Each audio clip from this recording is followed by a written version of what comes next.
हम लोग सभी, विजय जी, प्रेम जी, संजय मयूख जी, सभी लोग जाएंगे। और मैं अपना मुरेठा न्यूज़ 24 के सौजन्य से वीडियो आपको दिखा रहा हूँ। ये भाई साहब कह रहे हैं कि अपना मुरेठा भगवान राम को अर्पित करेंगे, अयोध्या जाएंगे, वहां मुंडन करवाएंगे। बिहार के विकास के लिए किस मुंह से ये लोग आईना भी देखते होंगे? कभी तो लगता होगा कि यार हम लोग कितना थेथरोलॉजी करते हैं। थेथरोलॉजी समझते हैं आप? बिहार में एक शब्द है थेथर, और बिहार के लोग समझ गए होंगे, जो थेथर होता है वही थेथरोलॉजी कर सकता है। अब इसका और भी पर्यायवाची शब्द है, उस पर अभी नहीं जा रहा हूं, आप दिमाग लगाइए थोड़ा। और वैसे भी ये बेचारे बीजेपी के छोटे चेहरे हैं। बड़े वाले जो हैं, सबसे बड़े वाले मोदी जी, उनसे थोड़ा छोटे वाले अमित शाह, वो भी तो नीतीश कुमार के लिए क्या क्या नहीं कहते। तो फिर इन्हीं की बात क्यों करें? अमित शाह तो नीतीश के लिए हमेशा के लिए दरवाजा बंद करने का ऐलान कर चुके थे, उनके भी वीडियो वायरल है। लेकिन अब लगता है, गौर से सुनते जाइए। विचारधारा से सम्राट चौधरी का 2 वर्षों के दौरान भारतीय रेलवे ने कितनी रिक्तियां रिपोर्ट की हैं और संविधान चाहिए, जब तक इंक्रीज नहीं होगा तब तक हम लोग का आंदोलन स्टार्ट रहेगा। सबसे पहले हम लोग का मांग है एलपी 50,000 होना चाहिए, ठीक है ना। उसके बाद टेक्नीशियन का अलग से वैकेंसी है, ठीक है। उसके बाद ग्रुप डी एलपी को बढ़ाए, फिर मरेंगे, लेकिन हम लोग अपना अधिकार लेकर छोड़ेंगे, नहीं मानेंगे। सरकार ये हमारा अधिकार है, नहीं मानेंगे, अधिकार लेकर छोड़ेंगे। बोल रहे हैं कि हम हर साल वैकेंसी लाएंगे। अगर इसका ऑफिशियल नोटिस आ जाता है तो क्या आप लोग मान जाएंगे या फिर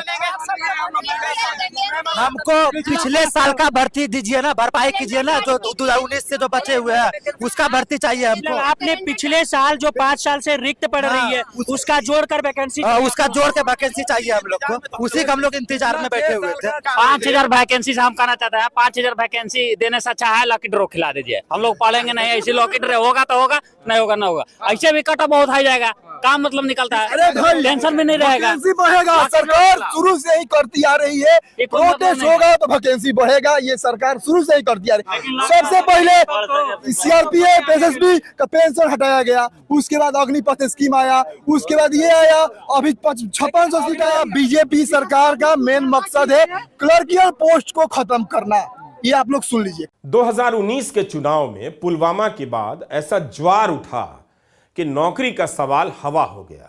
मुश्किल है कि 2024 में बेरोजगारी का मुद्दा राम मंदिर के सामने टिक पाएगा। भारत में नौकरी की हालत खराब जरूर है और यह बात समाज अच्छी तरह जानता है। उन्हें भी पता है कि बहुत कम सैलरी की नौकरी मिलती है और जिन्हें नौकरी नहीं मिली है उन्हें भी इसकी सच्चाई मालूम है। सरकारी भर्ती को लेकर राज्य सरकारें थोड़ी सचेत तो हुई हैं, यह मुद्दा बना तो है मगर काफी नहीं हुआ। हर राज्य में समस्या विकट है। आर्थिक हालात को देखिए तो पता चलेगा कि नौकरी का मुद्दा कितना बड़ा हो सकता था, मगर धार्मिक हालात देखिए। सामाजिक न्याय पे गलती से भी आपका ध्यान ना चला जाए। नीतीश जी बीच में फंस गए और बीजेपी ने उन्हें रास्ता निकलने का रास्ता दे दिया और नीतीश जी उस रास्ते पे निकल गए।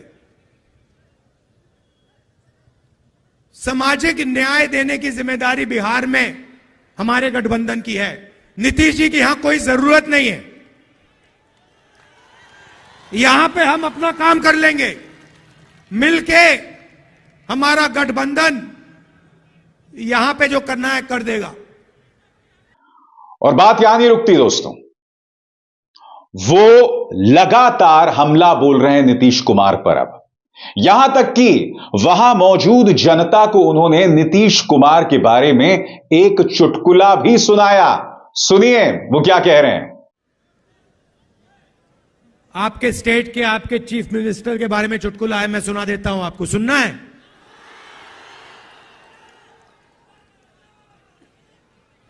तो आपके चीफ मिनिस्टर गवर्नर के यहां स्वेरिंग इन के लिए गए। बड़ा धूमधाम था। वहां पे बीजेपी के नेता बैठे थे, गवर्नर साहब बैठे थे, सब एमएलए बैठे थे। स्वेरिंग इन होती है, शपथ लेते हैं चीफ मिनिस्टर का। उनके मंत्री 2-3 मंत्री भी शपथ लेते हैं, खूब तालियां बजती हैं और फिर नीतीश जी निकल जाते हैं, वापस सीएम हाउस की ओर चल जाते हैं। गाड़ी में पता लगता है नौकरी की बात करनी है। इस मुद्दे पर भी गोदी मीडिया ने उन्हें कटघरे में रखा था। एक तरफ तेजस्वी यादव, कल उनकी पूछताछ हुई और एक दिन पहले यानी कि परसों उनके पिता लालू प्रसाद यादव की पूछताछ हुई। और इस पूछताछ के दौरान राहुल गांधी बिहार में अपनी राजनीतिक दस्तक। तो जी हाँ दोस्तों, आप सभी को ही पता है कि बिहार में सत्ता का पलटवार हो गया है। पलटू राम नीतीश कुमार फिर से पलट गए हैं और वो अब की बार गठबंधन बीजेपी के साथ कर रहे हैं। और यही नीतीश कुमार पहले गठबंधन तोड़ा था बीजेपी के साथ। तो अब जिस तरह लोग थूक के चाटने वाली राजनीति बिहार में अभी चल रही है और गोदी मीडिया में थूक के चाटने वाली राजनीति बिहार में चल रही है। तेजस्वी यादव ने कहा है कि उनके 17 साल और तेजस्वी यादव के 17 महीने उनसे फालतू हैं। और जिस प्रकार की बातें चल रही हैं कि बिहार में अभी बीजेपी के साथ उन्होंने गठबंधन कर लिया और सरकार बीजेपी के साथ उन्होंने बना ली। तेजस्वी यादव ने 9वीं बार वो मुख्यमंत्री बने हैं। पर क्या उनका भरोसा है कि वो फिर पलट जाएंगे? देखिए दोस्तों, मुझे लग रहा है वो फिर से पलटेंगे और फिर किसी और गठबंधन के साथ जाएंगे। राहुल गांधी के इंडिया गठबंधन जो बनाया था अलायंस, वो अब लग रहा है धीरे धीरे टूटने लगा है। और वो अलायंस भी अब कुछ ऐसा नहीं है कि ममता उधर कह रही है कि वो अकेले चुनाव लड़ेंगे। अखिलेश यादव के साथ उनका यूपी में गठबंधन हुआ है, 8 सीटों पे कांग्रेस चुनाव लड़ेगी। पर अब देखने वाली बात है कि गोदी मीडिया इसको किस तरह देख रही है। गोदी मीडिया जश्न मना रही है कि बिहार में राम राज्य वापस आ गया, पर ऐसा कुछ नहीं है दोस्तों। बिहार में जो तेजस्वी यादव ने किया कि इतनी नौकरियां तेजस्वी यादव ने 17 महीनों में दी, वो एक काबिल तारीफ़ है। और अगर बिहार को आगे जाना है तो ऐसे पलटूराम मुख्यमंत्रियों से बचना होगा। और ऐसे पलटूराम मुख्यमंत्रियों से तभी बचा जा सकता है जब बिहार के बच्चे मैच्योर होंगे और अपने लिए एक बेहतरीन लीडर चुनेंगे। तो आप इस वीडियो में देख सकते हैं दोस्तों, बिहार की जनता का किस प्रकार पे हो रहा है, काटा जा रहा है और सारी कानूनी व्यवस्था अस्त व्यस्त हो गई है। तो सब्सक्राइब कर लो चैनल को। तो जी हाँ दोस्तों, आपका स्वागत करते हैं आपके अपने चैनल में। इस चैनल में आपको गोदी मीडिया के खिलाफ जो भारत में प्रोपेगेंडा गोदी मीडिया फैलाती है वो उसके बारे में आपको इस चैनल में बताया जाएगा। तो बहुत से सारे लोग मिलकर इस चैनल को सब्सक्राइब कर लो। दोस्तों, आप जानते हैं गोदी मीडिया किस तरह अपना एजेंडा सेट करती है। हर तरफ न्यूज़ चैनलों में ही पहले भारत के न्यूज़ चैनलों में इकनॉमी और विकास की बात होती है, पर अब वो देखने को आपको पता है वो अब नहीं मिल रहा। अब भारत के चैनलों में बात होती है राम मंदिर की और धर्म की। उसने उसको कहा, उसने मेरे धर्म को ऐसा कहा, उसने मेरे धर्म को ऐसे कहा। इस बारे में चर्चा आज टीवी चैनलों पे हो रही है। पर क्या ये सही है? क्या ये सरकार हमें शिक्षा और रोज़गार के मुकदमों से बहका रही है? मुझे तो दोस्तों ऐसे लग रहा है कि ये हमारे शिक्षा और रोज़गार जैसे मुकदमों से ही बहला रही है। गोदी एंकर दिन रात हिंदू मुसलमान करते हैं, ये आपको सभी को पता है। पर उनको मिलता क्या दोस्तों? आपको ऐसी न्यूज़ सुनने से कुछ नहीं मिलता, पर उनको मिलता है दोस्तों फंडिंग।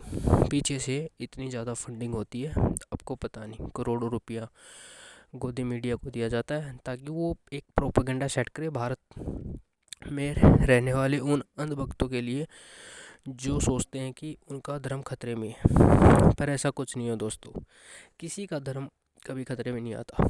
खतरे में होता है सत्ता की कुर्सी।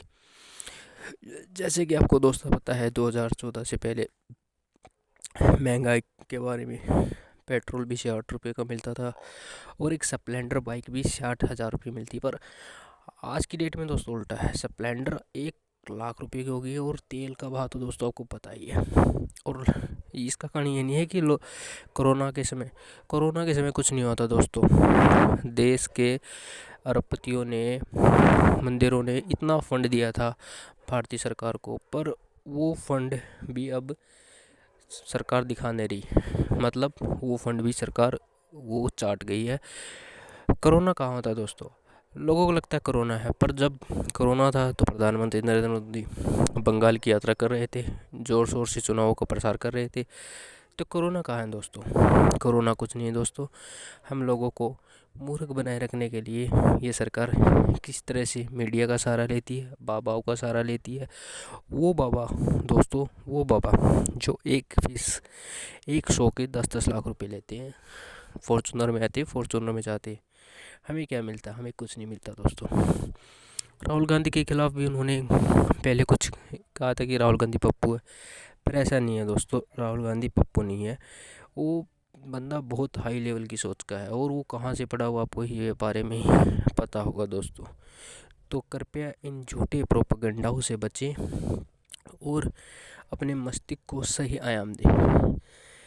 मंदिर बन रहा है दोस्तों, अच्छी बात है, पर मंदिर के साथ क्या रोज़गार की बात होगी, ये सोचने वाली बात है। सरकार के आने के बाद जातियों में इतना जहर घुल गया दोस्तों, धर्म के बारे में इतना जहर घुल गया दोस्तों, लोग एक दूसरे का मुंह नहीं देखना चाहते दोस्तों। पर गोदी मीडिया इसके बारे में कुछ नहीं सोचती दोस्तों। देश की इकोनॉमी ठप हो गई है दोस्तों, बहुत से लोग बेरोज़गार हो गए हैं, स्कूलों की फ़ीस इतनी बढ़ा दी गई है कि कोई हद नहीं है, पर सरकार का कोई लगाम नहीं है। और इसके बारे में दोस्तों आपकी क्या राय है कमेंट में ज़रूर लिखना। और बहुत सारे दर्शक इस चैनल पे आए और इस चैनल को सब्सक्राइब कर ले।